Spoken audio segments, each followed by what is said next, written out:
हाँ उसने ओपन करनी है, देन उसके बाद उसको मैन पावर कहाँ कहाँ कैसे कैसे लगनी है, कितने कितने एम्प्लॉय उसको इनिशियल विदाउट एक्सपीरियंस फ्रेशर चाहिए, कितने उसको एक्सपीरियंस चाहिए, कितने उसको लीड लेवल के चाहिए, कितने उसको मैनेजर लेवल के चाहिए। तो ये सारी चीजें आती हैं, कम्स अंडर स्किल सेट। तो जब ये स्किल सेट डिसाइड हो जाता है तो देन हम क्या करते हैं, हमारा नेक्स्ट जब हमें पता लग जाता है, हम आइडेंटिफाई कर लेते हैं कि हमें 20 30 40 जितना भी मैन पावर है इतना चाहिए। जब सारी चीजें, हमारा बजट, दूसरी चीज होती है बजट, जब हमारा बजट भी कि भाई 50 लाख में हमें इतने एम्प्लॉय हायर करने, because we can't go beyond that, ठीक है। तो दैट मीन्स कि लाइक आपको उतने बजट में ही अपनी कंपनी के रिसोर्सेज जो एम्प्लॉयज है वो हायर करने हैं, that's the responsibility of HR, ठीक है। तो देन हमारा स्टेप क्या होगा, then we will go for the recruitment, right. So then recruitment कैसे होगा, अभी हम देखते हैं कि हमारे सोशल साइट्स भी चल रही है, फेसबुक हुआ हमारा, लिंक्डइन हुआ, अगर आप लोग अवेयर हो उसके हिसाब से, तो लिंक्डइन है हमारा एक प्रोफेशनल सोशल प्लेटफॉर्म है जहाँ पे सारे प्रोफेशनल्स रहते हैं, है ना। तो लिंक्डइन के थ्रू हुआ, फेसबुक के थ्रू, आपने देखा होगा कभी आप फेसबुक स्क्रॉलिंग करते हो तो देन वहाँ पे कभी कभी हमें जॉब रिक्वायरमेंट, वहाँ पे ग्रुप्स भी आने लगे हैं अभी। सो ये सब क्या है, ये भी रिक्रूटमेंट ही है, कैसा, थ्रू सोशल नेटवर्किंग, ठीक है। एक होता है प्रोफेशनल जॉब पोर्टल्स होते हैं, उनको हम कहते हैं नौकरी है हमारा, इंडीड है हमारा, मॉन्स्टर है हमारा। तो ये सारे क्या है, ये हमारे प्रोफेशनल जॉब पोर्टल्स हैं। यहाँ पर हम क्या करते हैं, हम वहाँ पे एम्प्लॉय जो जॉब सर्च कर रहे होते हैं, जिनको नीड होती है जॉब की, वो अपना वहाँ पे रेज्यूमे वगैरह अपडेट करके रखते हैं। हमारा काम होता है हम वहाँ जाते हैं, स्किल सेट्स अपनी पुट करते हैं, उन स्किल सेट्स के अकॉर्डिंग जो है हमारे पास आ जाते हैं कैंडिडेट्स निकल के। जब हमारे कैंडिडेट्स हमारे स्किल सेट्स के अकॉर्डिंग हमें मिलते हैं, देन हमारा काम होता है शॉर्ट लिस्टिंग करना ऑन द बेसिस ऑफ की स्किल्स। तो हम की स्किल्स के अकॉर्डिंग हम अपने कैंडिडेट्स को सिलेक्ट करते हैं। सिलेक्ट करने के बाद हमारा काम होता है, एचआर का काम, ऑफ कोर्स अगर हम किसी सॉफ्टवेयर कंपनी के या हम मार्केटिंग की कंपनी में हायरिंग कर रहे हैं तो डेफिनेटली हम नहीं जानते, we don't know about the marketing, जानते हैं बट एक बहुत ही इनिशियल लेवल पे जानते हैं, बट उसके अंदर का जो डेप्थ है वो उसके बारे में हमें नहीं पता होता। तो उसके लिए हमारा नेक्स्ट स्टेप होगा कि हम जाएंगे भाई मैनेजर के पास कि भाई ये कैंडिडेट शॉर्ट लिस्टेड है मेरे एंड से ऑन द बेसिस ऑफ की स्किल्स है जो आपने दिया, ये कैंडिडेट्स है। हम क्या काम होता है, हमारा इंटरव्यू शेड्यूल कराना होता है मैनेजर के साथ उस कैंडिडेट का, so that he can find out कि whether it's suits with the requirement और नॉट, वो रिक्वायरमेंट पे फिट बैठ रहा है कि नहीं, ठीक है। उसके बाद जब सिलेक्शन हो, जब उसके बाद इंटरव्यू हो गया, देन अब बारी आती है मैनेजर अपना फीडबैक देगा, देन अकॉर्डिंगली मैनेजर बोल देगा कि भाई हम इसको 2 लाख से ज्यादा नहीं दे सकते, इस कैंडिडेट को इतना हमारा बजट है, 2 लाख का है, हमारा बैंक भी इतना ही है, इस स्किल सेट के साथ हम इतना देंगे। तो देन आप इसको, अब कैंडिडेट तो आपने जो शेड्यूल किया था वो तो 4 लाख की एक्सपेक्टेशंस किए बैठे था, बट उन्होंने बोल दिया 2 लाख में। तो यहाँ पे आपका काम आ गया क्या, नेगोशिएशन का। तो देन अगेन यहाँ पे एचआर का मेन रोल होता है सैलरी नेगोशिएशन का, वो नेगोशिएट करेगा, कन्विंस करेगा, देन उसको 2 लाख पे लाएगा। लाने के बाद देन उसका नेक्स्ट काम क्या होता है, onboarding is a different part. Onboarding आती है, उससे पहले हमें उसको ऑफर रिलीज करना होता है, तो प्रिपरेशन ऑफ ऑफर है ना, letter of appointment we can say offer letter, letter of appointment, whatever, ठीक है। तो देन उसके लिए हमें 2 लाख, सपोज हमें किसी को ऑफर करना है, तो देन 2 लाख उठा के ऐसे ही तो देना नहीं है। तो देन उसमें क्या होता है, ब्रेकअप होता है, एक हमारा सैलरी का ब्रेकअप होता है, उसमें डिफरेंट डिफरेंट कंपोनेंट्स होते हैं। अगर आप लोगों ने कभी सैलरी स्ट्रक्चर देखा है, कंपोनेंट्स, आपको कोई भी कंपोनेंट्स पता है, कभी आपने देखा किसी का सैलरी मींस पे स्लिप देखी कभी किसी ने? नहीं। तो पे स्लिप में क्या क्या होता है, कोई भी एक कंपोनेंट आप बताओ, सबसे पहला कंपोनेंट आपने कभी नोटिस किया? नहीं ना। अच्छा, सबसे पहले आप कभी भी देखना, आप लोग, आई थिंक शेरली आप वर्किंग हो, है ना, आपने कभी अपनी पे स्लिप अगर आपको मिलती है तो आपने कभी देखा कि उसमें सबसे पहला कंपोनेंट होता है बेसिक सैलरी? एक्चुअली वो ऑनलाइन है तो सीधा ऑनलाइन अच्छा, पेमेंट ही होता है। ओके ओके, डायरेक्टली होता है, ओके गॉट इट। तो देन पहला कंपोनेंट होता है, मेन कंपोनेंट जो बेसिक सैलरी का होता है, अच्छा, एक होता है डीएपी, वो तो ये होता है कि लाइक मैन्युफैक्चरिंग यूनिट्स का होता है, बेसिकली बेसिक होता है। बेसिक क्या होता है, जब हम 2 लाख का ब्रेकअप करने जाएंगे तो बेसिक का एक परसेंटेज डिसाइडेड होता है कि मैक्सिमम हम 40% दे सकते हैं, मिनिमम 30, मैक्सिमम 40, 40, 50 भी कुछ कंपनी कर देती है, ठीक है। तो उसका 2 लाख का 50%, 40% डिपेंड्स ऑन कंपनी, वो हम वहाँ बेसिक में डालेंगे। बेसिक का ये सब चीजें हम लोग एक्सप्लेन करके पढ़ेंगे उसमें, ठीक है। पेरोल का जब हम टॉपिक जब हम कवर करेंगे तो ऐसे करके वो ब्रेकअप रेडी होता है। तो वो ब्रेकअप होता है बेसिक, एचआरए और अदर कंपोनेंट्स, अलाउंसेस होते हैं, फोन अलाउंसेस होते हैं, वो सारे बन के एक बनाते हैं हमारा एक ब्रेकअप। ब्रेकअप में कंप्लाइंसेस होते हैं, स्टैट्यूटरी कंप्लाइंसेस जो होते हैं वो हैंडल किए जाते हैं गवर्नमेंट की तरफ से। तो गवर्नमेंट क्या कहता है कि भाई हमारे एम्प्लॉय कुछ ऐसे हैं जो सेविंग नहीं कर पाते हैं, तो उनके लिए उन्होंने एक पीएफ प्रोविडेंट फंड जो है वो एक मैंडेटरी सेविंग का मीडियम बना दिया। अभी जो गवर्नमेंट आई है उसने मैंडेटरी कर दिया, 10 ईयर्स पहले ये मैंडेटरी नहीं था, 7 ईयर्स पहले ये मैंडेटरी नहीं था, अभी 6-7 ईयर्स ही मैंडेटरी हो गया है, ठीक है। तो उसमें क्या होता है कि मतलब जितना पार्ट कम एम्प्लॉय अपना कंट्रीब्यूट करेगा उतना ही एम्प्लॉयर भी कंट्रीब्यूट करता है उसमें, ठीक है। Then come to ESIC. ESIC क्या होता है कि ये एक मेडिकल फैसिलिटी है जो गवर्नमेंट प्रोवाइड कराती है to those employees who are getting up to 21,000 salary, क्योंकि वो बेचारे वैसे ही 21, उसमें वो क्या क्या करेंगे, और उसमें अपने अगर उनको फैमिली में कोई बीमार हो गया तो फिर वो क्या करेंगे उसमें, राइट। तो उसके लिए गवर्नमेंट कहती है कि कोई बात नहीं, हम उसमें आपसे कुछ अमाउंट मंथली हम आपसे लेंगे, और उसमें भी एम्प्लॉयर का कंट्रीब्यूशन होता है। तो इसमें एम्प्लॉय का पार्ट बहुत कम होता है, एम्प्लॉयर का मेजर कंट्रीब्यूशन रहता है।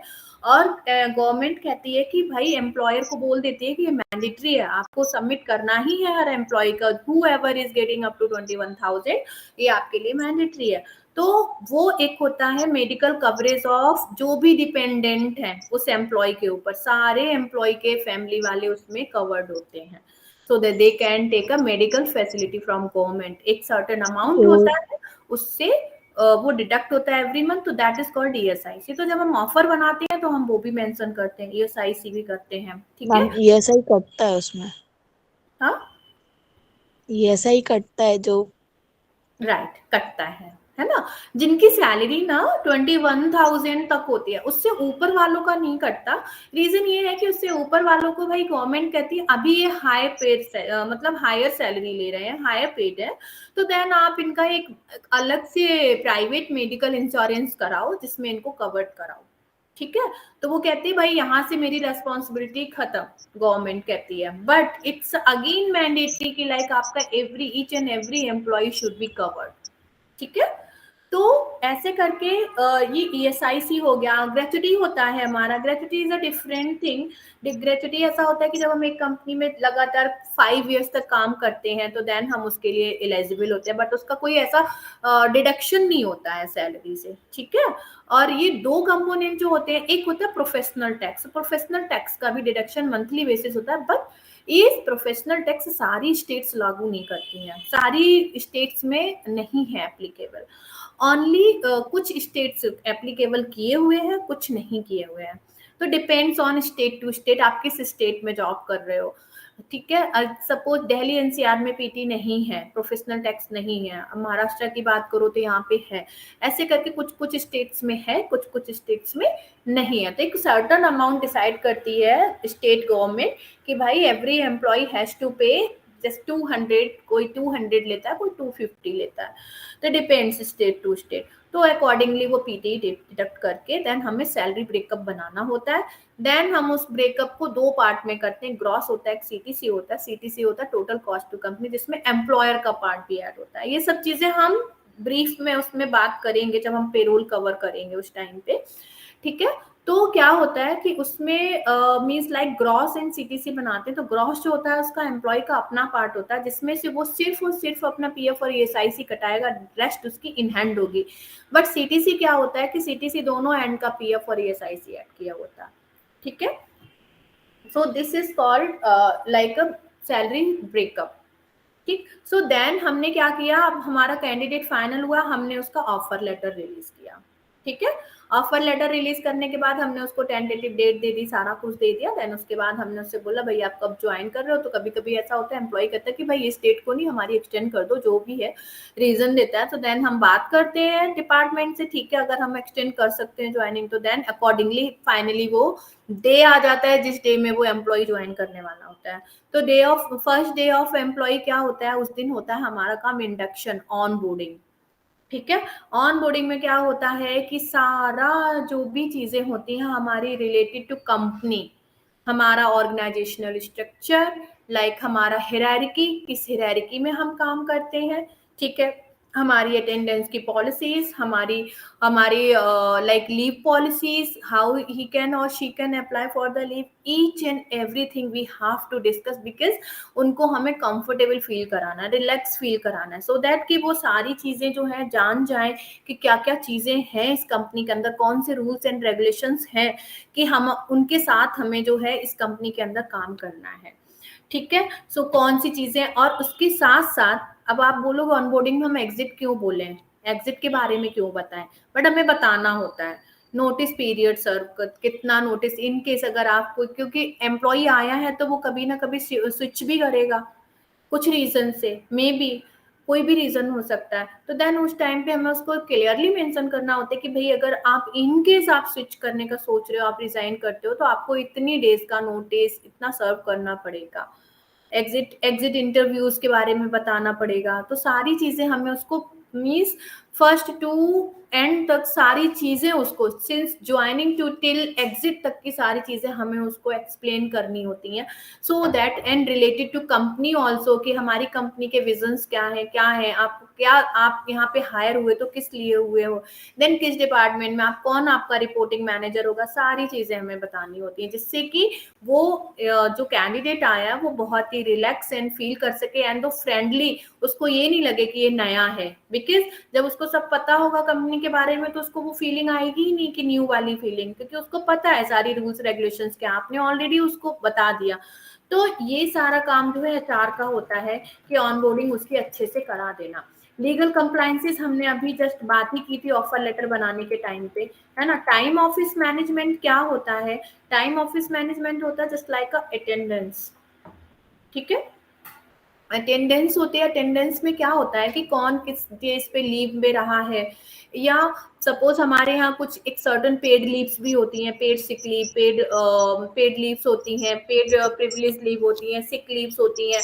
तो देन उन सबको करने के बाद, एग्जेम्प्ट करने के बाद आपकी सैलरी कितनी बन रही, अगर आपने लीव ली है तो, अगर आपने ली ही नहीं है तो आपकी पूरी सैलरी जाएगी, अगर आपने ली है तो एडजस्ट होगा।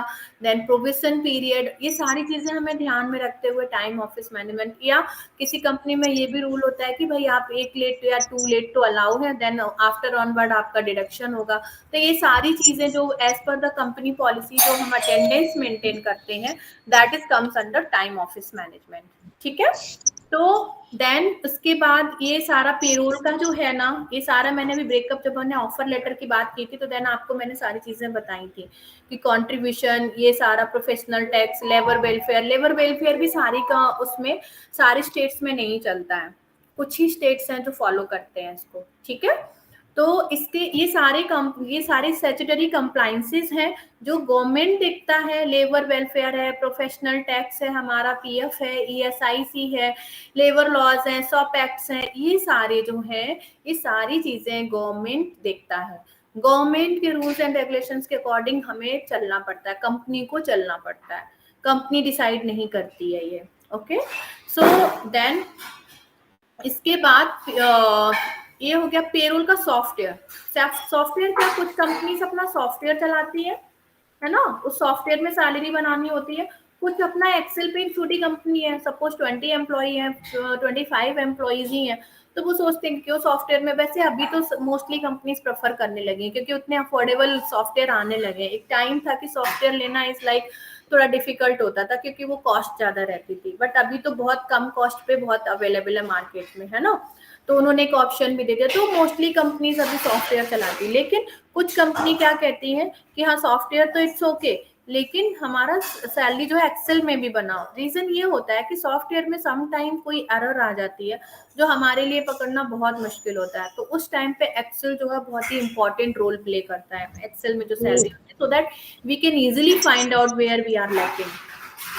ठीक है, so then for that and like a payroll administration, it comes all these things covered like time office management, salary breakup, labor laws। ठीक है, पेरोल सॉफ्टवेयर मैनुअल है या कैसा है, पेरोल पीरियड।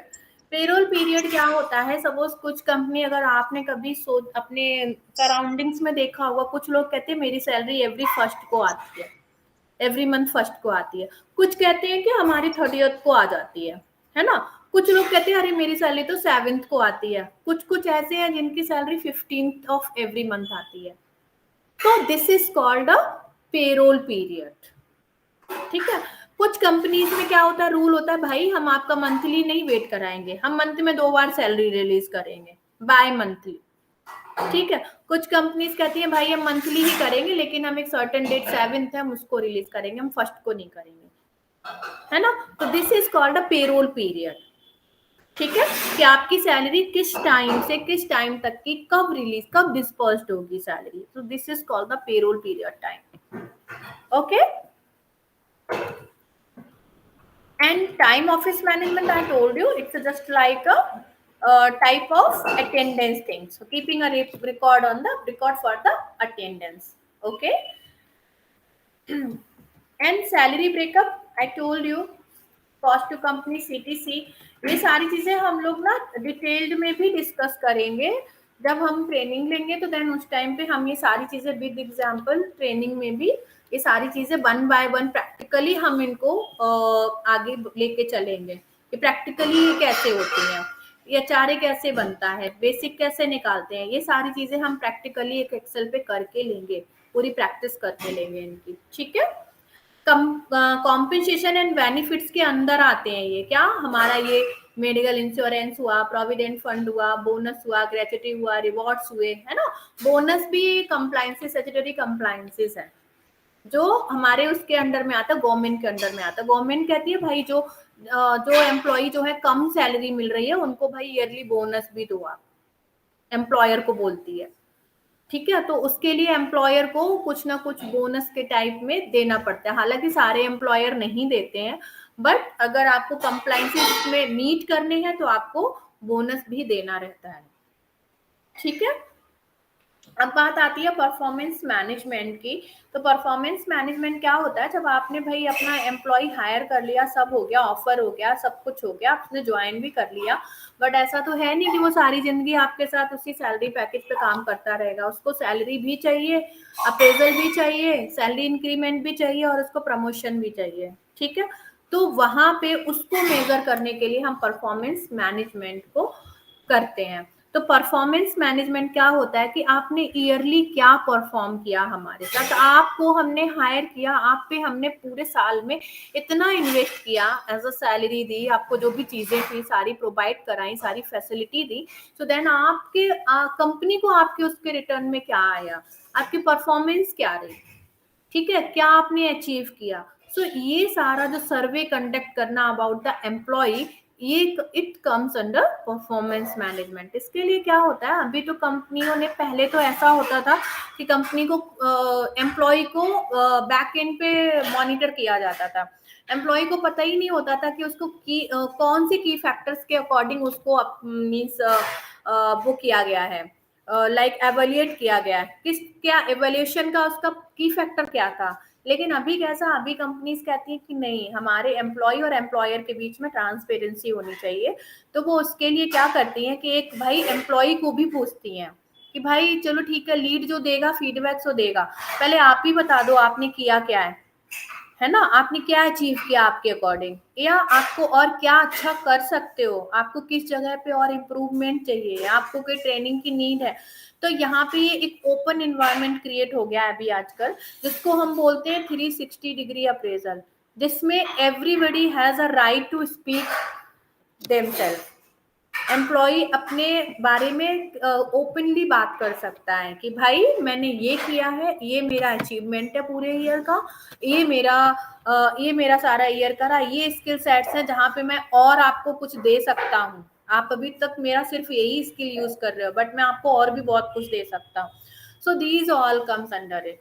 ठीक है, तो देन उसके बाद उनका अकॉर्डिंगली वहां पे जो है अप्रेजल होता है, प्रमोशन होता है एज पर द परफॉर्मेंस। ठीक है, then training and development. Training क्या होती है कि सपोज सम टाइम ऐसा होता है कि एम्प्लॉय जो है इंटरव्यू के टाइम पे तो बहुत अच्छा परफॉर्म कर देता है समहाउ, बट कुछ ऐसा होता है कि कहीं ना कहीं जब उसको रोल एंड रिस्पॉन्सिबिलिटीज दी जाती है, वहां जाता है तो वो उसका जो आउटपुट जितना एक्सपेक्ट किया जाता है उतना आता नहीं है, आउटकम नहीं आ रहा होता है। So then we need to find out कि भाई उसको प्रॉब्लम हो सकता है, वो मेंटली किसी चीज से फेस कर रहा है, उसकी वजह से वो अपना 100% नहीं दे पा रहा, या कोई ऐसी टेक्नोलॉजी है जो उसको समझ नहीं आ रही है जिसकी वजह से वो लैक कर रहा है, वो उसको समझ नहीं आ रहा, वो फेस कर रहा है, सफर कर रहा है वहां पे, कुछ भी हो सकता है, या कोई पर्सनल मैटर जो उसको बॉदर कर रहा है उसकी वजह से वो यहाँ पे 100% नहीं दे रहा है। तो ये सारी चीजें फाइंड आउट करनी पड़ती हैं हमें एम्प्लॉय की, एंड देन अकॉर्डिंगली ये जो मेजरमेंट होता है वो मोस्टली कंपनी जो है कुछ तो क्वार्टरली कराती है, कुछ मंथली बेसिस पे कराती है। ओके, ट्रेनिंग असेसमेंट प्रोग्राम चलाती हैं। उसमें क्या होता है कि मंथली बेसिस पे वो क्या करती हैं कि भाई फाइंड आउट करती हैं कि भाई आपको कुछ इश्यू आ रहा है क्या, तो वो कुछ तो ट्रेनिंग ऐसी होती है कि जो हम काम करते करते दे देते हैं उन्हें, है ना। कुछ ट्रेनिंग होती है जिनको हम ट्रेनर को बुला के हमें देनी पड़ती है कि भाई ये ना इसे कोप अप नहीं कर पा रहा है या उसको ये इश्यू आ रहा है। So then we need to find out and then point them और उनको ट्रेन करना है। सो दैट कि क्योंकि ऐसा होता है, ट्रेनिंग क्यों डाला गया है, कंपनी ने क्यों डाला ट्रेनिंग डेवलपमेंट, क्योंकि उन्होंने ऑलरेडी इतना स्पेंड कर दिया, इतना मनी स्पेंड किया हायर करने में, रिक्रूट करने में, एक एक एक सर्टन अमाउंट उसके पीछे खर्च किया हुआ है एक एम्प्लॉय को हायर करने में। सो देन वो नहीं चाहती है, कंपनी नहीं चाहती है कि भैया हम इसको भगा दें और दूसरा हायर करें। दैट मीन्स कि वो जहां पे थे फिर वहीं पे आ जाएंगे, फिर अगेन उतना उसके पीछे उसको हायर करने में अगेन उतना खर्च करें वो, तब वो ला पाएंगे, है ना। तो उन चीजों से ओवरकम करने के लिए कंपनी क्या कहती है, बेटर है कि हम पूरा हायर करें और सब करें, उससे तो अच्छा है कि अगर हम थोड़ा इन्वेस्ट करके अगर हम उनको ट्रेनिंग देके उनका हम परफॉर्मेंस अच्छा कर सकते हैं तो हम करेंगे, तो कंपनी करती है। तो इसकी वजह से ये training and development program company के अंदर चलता है, जिससे कि ये लोग डिप्लॉयमेंट को रोक सकें, रिड्यूस कर सकें। ठीक है, टैलेंट पाइपलाइन सक्सेशन प्लानिंग क्या होती है कि भाई हमें एक एज्यूम करके रखना होता है कि भाई इस हर साल जब हमारा अप्रेजल होता है या चीजें और चीजें जो होती हैं, तो कुछ एम्प्लॉय हर साल हर कंपनी में छोड़ते ही छोड़ते हैं, क्योंकि उनको उनका अपना अपना नजरिया होता है, अपने अपने रीजंस होते हैं छोड़ने के पीछे, या तो वो अप्रेजल से सेटिस्फाई नहीं होते हैं या फिर कुछ भी वॉट एवर रीजन। तो डिप्लॉयमेंट उसको बोलते हैं, डिप्लॉयमेंट तो डिप्लॉयमेंट होता है, तो देन उस टाइम पे कंपनी कैसे उसको हैंडल करेगी, तो this is called talent pipeline succession planning. तो हम पहले से ही प्लानिंग करके चलते हैं कि अगर हमारा इतना रिसोर्स कंपनी छोड़ के जाएगा तो हम उसके बदले में हम यहाँ से उसको बैकअप देंगे कंपनी को, टिल व्हेन, जब तक कि हम न्यू सोर्स नहीं ले आते, या अगर हमारे बहुत ही कम इस जगह से ये एम्प्लॉय गया या मैनेजर ने किसी ने सपोज सडन रिजाइन कर दिया ड्यू टू सम रीजंस, तो देन हमारा उसका बैकअप कहाँ से होगा, क्या होगा। तो ये सारी प्लानिंग जो है हमें पहले से करके रखनी पड़ती है, क्योंकि कंपनी अपने प्रोजेक्ट्स पे काम कर रही होती है, and then company don't want to lose their customers, वो अपने कस्टमर्स को लूज नहीं करना चाहते। तो देन उसके लिए एचआर का काम होता है कि टैलेंट पाइपलाइन बना के रखें और एक सक्सेशन प्लानिंग बना के रखें कि कितना हर साल डिप्लॉयमेंट होगा, कितनी ज्वाइनिंग की नीड होगी और कितना आगे प्रमोशन होगा, तो जो बैकअप है वो कैसे आएगा वहां पे, वो सारी जो प्लानिंग होती है वो हमारी जो है इसके अंदर आती है। और जॉब रिव्यू, लाइक अगर इसमें like job role and responsibility, sometime ऐसा होता है कि हम फील करते हैं कि लाइक नहीं, ये जो कैंडिडेट, ये जो एम्प्लॉय है ये स्किल को भी काम कर सकता है, इस स्किल पे भी, तो हम क्या करते हैं उसकी रिस्पॉन्सिबिलिटी और बढ़ा देते हैं, क्योंकि हमें पता है कि वो इस स्किल सेट का है और वो उसको अच्छे से कर लेगा, तो हम उसको और रिस्पॉन्सिबिलिटी देके उसको प्रमोट करके देन उसका अप्रेजल करके आगे बढ़ा देते हैं।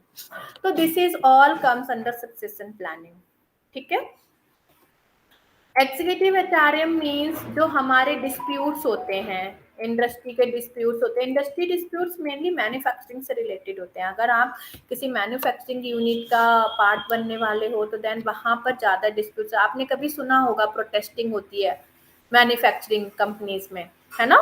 सो देन ये सारे जो होते हैं ना, ये इंडस्ट्री डिस्प्यूट्स होते हैं। इनका अपना अलग एक लेबर, पूरा एक यूनिटी है, पूरा एक यूनिट बना हुआ है, एक लेबर फोरम बनी हुई है। देन वहां पे जाके ये सारे डिस्प्यूट्स जो है ये होते हैं। तो ये बेसिकली एमएनसी, वो बेसिकली गवर्नमेंट ऑर्गेनाइजेशंस में होती है, जो मैन्युफैक्चरिंग बड़ी बड़ी जो कंपनीज हैं उनका ये होता है। नॉन गवर्नमेंट प्राइवेट भी होती है, but mostly it's related to manufacturing units. Okay. Employ grievances क्या होता है? ग्रीवियंसेस मतलब समझते हो आप लोग? ग्रीवियंस मतलब समझते हो? अच्छा, ग्रीवियंसेस का मतलब होता है कि भाई हम किसी चीज से नाराज हो गए, हमें वो चीज आपकी पसंद नहीं आई। समझ गए? इन शॉर्ट अगर हम बोले कि उन चीजों से नाराज हो जाना, लाइक अगर हम किसी लीड के अंदर में काम कर रहे हैं और वो लीड हमें पसंद नहीं आ रहा, मतलब वो हमारा ना, या तो वो बहुत ज्यादा पार्शियल है या जो भी है, तो मतलब उससे नाराज या एक उससे अलग सा डिससेटिस्फेक्शन आना कि ये मेरे को मतलब अच्छा नहीं लग रहा, पसंद नहीं आ रहा, तो वो जो एक होता है ना, जो आपके अंदर एक नई चीजें जो अंदर अंदर चलने लगती हैं, these things called a grievances. मतलब आप उसमें परफॉर्मेंस भी नहीं कर पा रहे क्योंकि एवरी टाइम आप वही सोच रहे हो।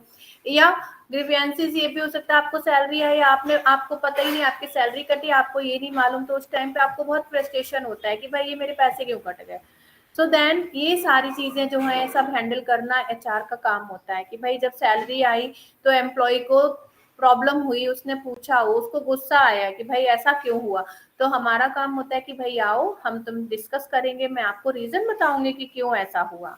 तो ग्रीवियंस हैंडल करने के लिए बड़ी बड़ी जो कंपनीज ऑर्गेनाइजेशन है उसमें एक लेवल है ग्रीवियंस हैंडल करने का भी, एक प्रोसीजर है। छोटी कंपनी में डायरेक्टली एचआर के पास आता है और बड़ी कंपनीज का एक अपना एक प्रोसीजर होता है। पहले आप यहाँ जाओगे, फिर आप यहाँ, पहले आप मैनेजर, पहले आप लीड के पास जाओगे, देन मैनेजर के पास जाओगे, उससे भी सॉल्व नहीं होगा आप एचआर के पास जाओगे, एचआर से भी सॉल्व नहीं हुआ तो देन मैनेजमेंट पे जाता है। तो उनकी हायरार्की होती है। ठीक है। छोटी कंपनीज में क्या डायरेक्ट एचआर लेवल पे देखा जाता है। ठीक है। एम्प्लॉय फीडबैक होता है, लाइक आपने वही जो परफॉर्मेंस के अंदर आता है, तो ये सारे जो है रिकॉर्ड हमें रखने होते हैं। एम्प्लॉय रिलेशनशिप, रिलेशनशिप क्या होता है कि आप, एचआर क्या होता है, एचआर एम्प्लॉयर और एम्प्लॉय के बीच का एक मीडिएटर होता है। ठीक है। एम्प्लॉयर कहेगा एचआर से कि जाओ टीना थोड़े धीरे धीरे करो, एम्प्लॉयर जाएगा तो एम्प्लॉयर बोलेगा कि भाई जाओ, उसको कुछ अपनी पॉलिसीज उसको हैंडल करानी है, इम्प्लीमेंट करानी है, तो वो तो सीधा एचआर को बोलेगा जाओ मेरे को ये पॉलिसी जो है इम्प्लीमेंट करके दो, है ना। तो ये तो वो जाएगा, एचआर का काम होगा कि जाओ और जो है एम्प्लॉय से बात करो कि हमारे, मेरे लिए ये पॉलिसी जो है इम्प्लीमेंट होना बहुत जरूरी है, एम्प्लॉयर ने बोल दिया, तो आपको कन्विंस करना है एम्प्लॉय को कि कैसे एम्प्लॉय को कन्विंस करना है आपको। ठीक है। तो ये एक जो एम्प्लॉयर और एम्प्लॉय के बीच का जो काम होता है ना, ये जो मेंटेन करना, this is called employ relationship. अगर एम्प्लॉय जो है सेटिस्फाई होगा अपनी चीजों से, कंपनी कल्चर से, कंपनी के एनवायरनमेंट से, अगर वो सेटिस्फाई होगा, ग्रीवियंसेस नहीं आएंगे। उसके लिए क्या होगा, अगर ग्रीवियंसेस नहीं, अगर वो सेटिस्फाई कब होगा, जब हमें कम्युनिकेशन कंटिन्यूअस, उनको कम्युनिकेशन करते, कोई कम्युनिकेशन गैप ना हो, हम उनसे अपनी चीजें बराबर कम्युनिकेट करते रहें, तो एम्प्लॉय के अंदर कभी डिससेटिस्फेक्शन आएगा ही नहीं, तो ग्रीवियंस आएगा ही नहीं। So these all comes under the relationship. So then हम कैसे उसको बॉन्ड को अच्छा कर सकते हैं, employ relationship comes just like a bond between the employ and employer. तो देन उसमें जो है एचआर एक बहुत ही मेन रोल प्ले करता है। ठीक है। एग्जिट इंटरव्यू, जैसा मैंने ऊपर बताया था आपको, एग्जिट इंटरव्यू क्या होता है कि एग्जिट इंटरव्यू, एग्जिट कोई एम्प्लॉय जा रहा है छोड़ के, तो देन अभी कंपनीज ने क्या बोला है कि भाई इंटरव्यू आप, अभी हम इंटरव्यू रखेंगे, क्यों? क्योंकि हमें अपनी कंपनी की रेपुटेशन अच्छी करनी है। ठीक, तो सपोज कोई एम्प्लॉय जा रहा है तो एचआर का काम होगा कि भाई उसको बिठाएगा, पूछेगा, पता करने की कोशिश करेगा कहीं कोई ग्रीवियंस तो नहीं है जो इसने बताया ही ना हो, या कोई ऐसा रीजन तो नहीं है जिसको हम सॉर्ट इट आउट कर सकते हैं, क्योंकि हम नहीं चाहते ना कि वो जाए, क्योंकि अगेन उसके जाने से उसकी जगह खाली होगी और अगेन हमें उतना पैसा उसके पीछे इन्वेस्ट करना पड़ेगा उस पोजीशन को फिल करने के लिए। तो सबसे पहले हम उससे पूछते हैं कि भाई आप क्यों जा रहे हो, क्या रीजन है, हम पता करने की कोशिश करते हैं। अगर वो नहीं रुकता है तो भी हम पता कर लेते हैं कि भाई हमारी कंपनी से तो कोई प्रॉब्लम नहीं हुई है, कोई इश्यू तो नहीं है, कुछ ऐसा नहीं है, तो उसके अकॉर्डिंग हम फीडबैक रेडी करते हैं, एंड देन हम अपनी कंपनी में उस हिसाब से सारी चीजें जो है अगेन इम्प्लीमेंट करते हैं, हम उनको रिव्यू करते हैं, जो पॉलिसीज हैं जो जिनकी वजह से हमारा डिप्लॉयमेंट हो रहा है, तो उन सारी चीजों को हम रिव्यू करते हैं, देन हम एक सोल्यूशन निकालते हैं कि भाई इस चीज का सोल्यूशन ये हो सकता है, जिससे कि exit interview is all about कि हम अपना डिप्लॉयमेंट को रोक सके। That's it. ठीक है। तो quality process also comes under that only. HR audit, audit जो होता है कंपनी टू कंपनी डिपेंड करता है, monthly basis, quarterly basis, yearly basis और हाफ ईयरली बेसिस। तो ऑडिट क्या होता है कि ऑडिट ये होता है कि आपने जो भी काम किया तो वो कहाँ तक पहुंचा, कैसा है, क्या इम्प्लीमेंट है, अगर आपने वो इम्प्लीमेंट किया तो क्या आउटपुट रहा, कैसे रहा, तो एक एक चीज का जो है ना रिजल्ट क्या रहा, तो ये सारी चीजें कम्स अंडर द ऑडिट। ठीक है। रिपोर्ट्स एंड रिकॉर्ड्स क्या होते हैं? रिपोर्ट्स बनाना, रिकॉर्ड बनाना, लाइक जो भी आप ये अटेंडेंस है एवरी मंथ की, या आपका जो आपने जो ग्रीवियंस हैंडल किया उससे रिलेटेड, एग्जिट इंटरव्यूज के जो आपके पेपर्स हैं, ऑन बोर्डिंग के टाइम पे आपने एम्प्लॉय के जो फॉर्म फिल कराए हैं, या पीएफ से रिलेटेड कोई डॉक्यूमेंट्स है या जो भी है, तो सारा डेटा आपके पास होना चाहिए, क्योंकि वो कभी भी जरूरत लग सकती है उसकी। So that is comes under reports and records. ठीक है। So these all topics we will cover into this course. ठीक है। So मैंने अभी आपको just overview दिया है, अगर आपको कोई क्वेश्चन हो तो देन आप मुझे बताओ।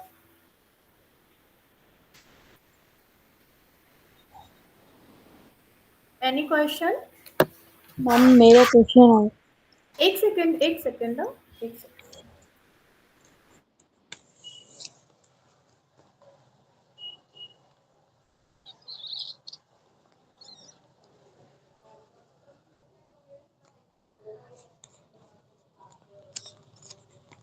हेलो, यस अभिरन, बताओ। जी ma'am, how does contract staffing work, क्या होता है? क्या क्या? How does contract staffing work? Contract staffing work. Work, yes ma'am. Contract, okay. See contract staffing is, अच्छा मैं अपनी स्क्रीन अभी आपसे स्टॉप कर रही हूँ शेयर करना। ठीक है, यस मैम। मैं आपको आंसर करती हूँ। ओके, कॉन्ट्रैक्ट स्टाफिंग क्या होती है कि सपोज एम्प्लॉयर जो है उसको नीड है, ओके, सो देन एक आपने अगर एक टर्म सुना हो ऑन रोल और ऑफ रोल, ठीक है, सो कॉन्ट्रैक्ट इज जस्ट लाइक कि कंपनी को उस सपोज उनके हाथ में कोई प्रोजेक्ट आया, ठीक है, उनको ना उस प्रोजेक्ट के लिए एम्प्लॉय स्किल सेट के साथ सिर्फ 2 मंथ के लिए ही चाहिए है। ऐसा नहीं है कि हम उसको फुल टाइम के लिए रखें, परमानेंट नहीं चाहिए हमें, 3 मंथ के लिए चाहिए, 4 मंथ के लिए चाहिए, 6 मंथ के लिए चाहिए। तो जो 6 मंथ का जो आप सर्विसेज लोगे, है ना, आपने एम्प्लॉय को कैंडिडेट को हायर किया और 6 मंथ की कॉन्ट्रैक्ट पे किया, ये कॉन्ट्रैक्ट कहलाता है कि भाई आपके साथ कंपनी ने कॉन्ट्रैक्ट किया है कि हम आपकी सर्विसेज 6 मंथ तक लेंगे और हम आपको 6 मंथ तक ही पे करेंगे, उसके बाद जैसी कॉन्ट्रैक्ट अगर हमें रिक्वायरमेंट होगी तो हम रिन्यू करेंगे, नहीं होगी तो हमारी सर्विसेज वहीं पे खत्म हो जाएंगी।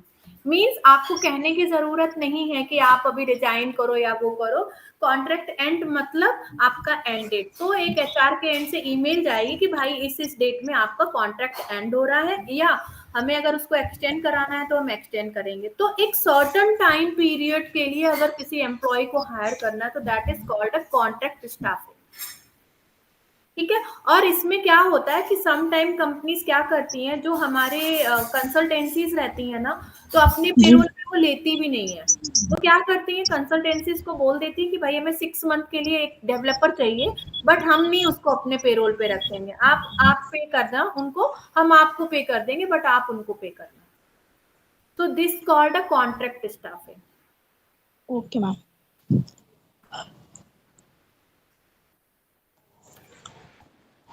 और कुछ,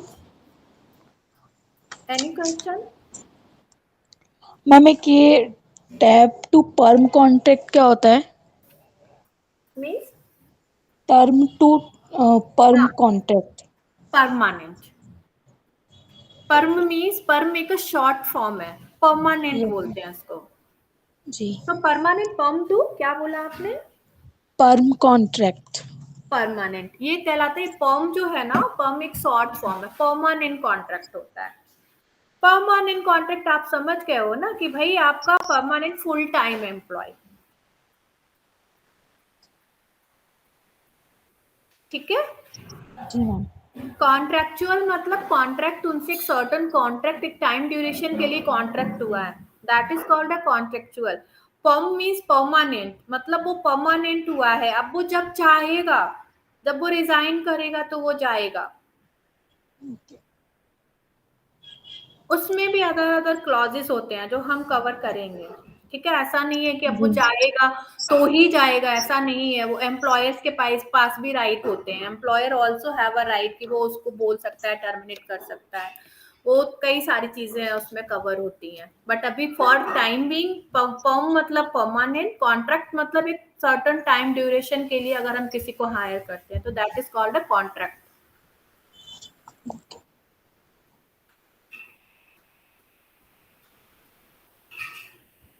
और कुछ? No ma'am. अच्छा, uh, Shirley, you have any question?